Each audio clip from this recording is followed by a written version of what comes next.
It's Local Edition. I'm Brad Pomerantz. Thank you so much for joining us again. Our guest is Ted Lieu. Ted is a member of the California State Assembly. He's also a candidate for Attorney General on the Democratic side. That primary will be held in June 2010. Sir, thank you so much for joining us. We appreciate it. Thank you. Recently, United States Supreme Court Justice Anthony Kennedy spoke at Pepperdine University, and he spoke out very strongly over the concerns he had over state prisons, massive overcrowding. What's your sense of the overcrowding crisis in California prisons? I agree with him that we have an overcrowding crisis. We have about 160,000 prisoners. Our capacity is a little over 100,000. We do have a problem, but I think there are differing solutions. Well, let's talk about that, because the federal court has ruled that California must release 40,000 prisoners. That decision went to the U.S. Supreme Court. They did not hear the case. Prisoners are being released today. What's your sense of that decision? So the U.S. Supreme Court will hear the case later this year. I mean, they could hear the case later this year. I mean, it's not automatic. They'd have to take the case. So they took the case, and what happened was they said, we're not going to rule on it now because the Ninth Circuit actually did a new order, and then that's the one we will review. Okay. But because of the Ninth Circuit's order, the state last year passed a law that I actually voted against that is causing the early release not only of state prisoners, but of county inmates. And to me, the way you solve this prison crisis is you invest in rehabilitation. Which is fair, right? Which is fair, but right now, what do? We have to release prisoners or transfer them out of state or whatever it may be. Right. Well, so I would disagree with you. Prison overcrowding is not a constitutional violation. Courts have repeatedly said that. The Supreme Court has said that. What the constitutional violation is inadequate medical treatment. Right. You can solve inadequate medical treatment by just hiring more doctors and nurses. But at the same time, there is a federal decision which says release the prisoners.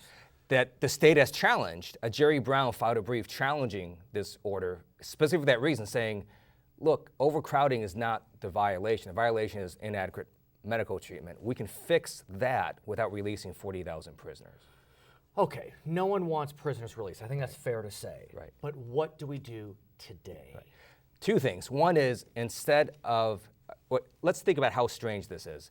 Federal judges say you've got a prison crisis, and the governor's response is, great, let's cut $1 billion from it. If I were the federal judges, I would sanction him. It makes no sense. What we did last year was we basically cut $1 billion from the very area that needs reform, that needs, frankly, more investment. If we, just on rehabilitation, please.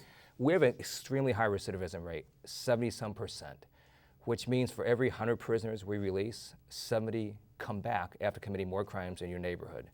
If we just increase rehabilitation, gave them more vocational skills, educational skills, GEDs, if we just brought that down to 50%, the crisis is over. That's 30-some thousand prisoners that do not come back. Well, let's talk about the coming back, because that goes to the question of sentencing. Justice Kennedy, U.S. Supreme Court Justice Kennedy, expressed supreme concern about 3 strikes. He thought that it was essentially a waste and that we don't have the luxury for 3 strikes. What's your sense on that issue?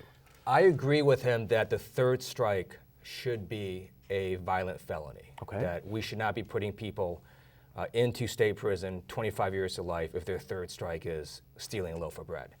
Now, having said that, there is a very strong correlation between our drop in crime and 3 strikes. You have to pay for it.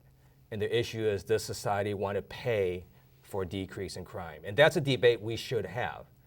And that's something that I'm open to discussing. Okay, Ted Lieu, thanks for joining us. We appreciate it. Mr. Lieu is a candidate for Attorney General in the Democratic primary that will be held in June 2010. My name is Brad Pomerantz. Thanks for joining us. Back to HLN.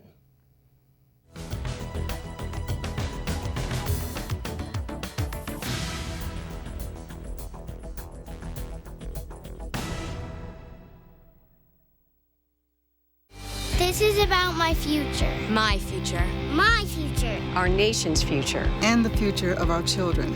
Science, technology, engineering, and math are the foundation for a stronger America. America will once again lead the way. We will not fall behind. We will meet the demands of a new age. A new age. A new age. A new age. The future of our nation and our children depends on math, science, and technology. Visit connectamillionminds.com to find out what you can do.